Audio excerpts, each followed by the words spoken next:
Sa tunay na buhay, iba't ibang kwento ng pagpapala ang nakalaan para sa ating lahat. At ngayong araw ay mapapakinggan natin ang patotoo ni Mrs. Aimee na taga Calamba City, Laguna. The miracle of my son is really living proof that miracles do happen. I was introduced by my mom, siguro mga 20 years ago. She got a book. She actually went to Padre Pio in Italy. I forgot about the place. Petrolcina, something like that. She went on a tour.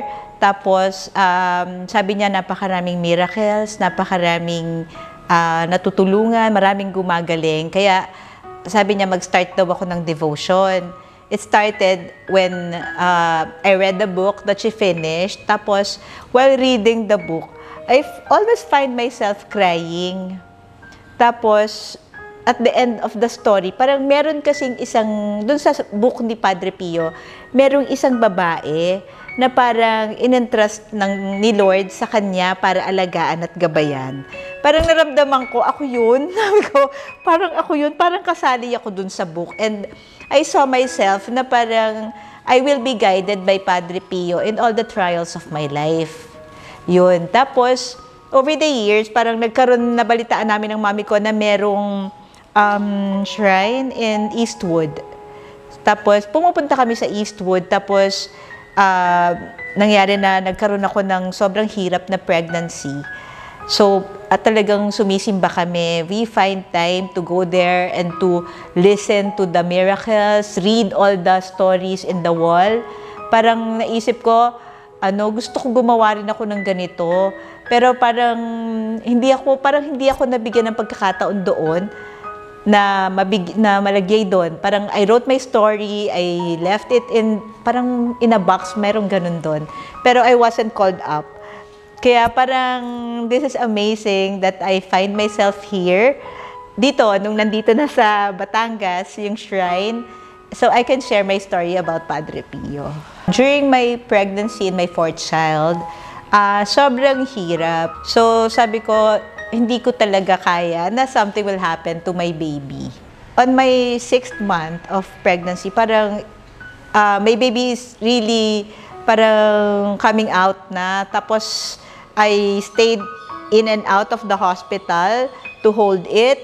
I was given excessive vitamins. Parang I was given shots to make his lungs develop, his heart develop. Kasi during that time, it would not make him be alive if he comes out. So, during the 6.5 months of pregnancy, parang hindi na talaga, he will come out na. So, I was really so scared. I just continued on praying and my devotion and the prayer leaflet, yung sinasabi that yung meron kang reading, tapos say your wish and say your prayer, tapos you read it several times a day. I do that several times a day in and day out.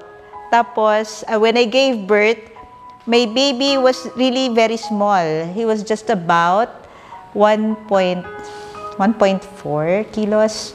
Ganun lang. Sobrang liit niya. He's just about like this. Tapos, there were 3 Pios during that time in the NICU section, in the ICU, neonatal ICU. Tapos, the first Pio, parang he did not survive. The second Pio, on the first day, they spent about $500,000 just to keep up with the baby. His name is Francesco Pio. I pray for the 3 Pios na. Kasi, di ba, parang nandun ka na eh. Parang sama-sama na tayo dito. Let's pray together.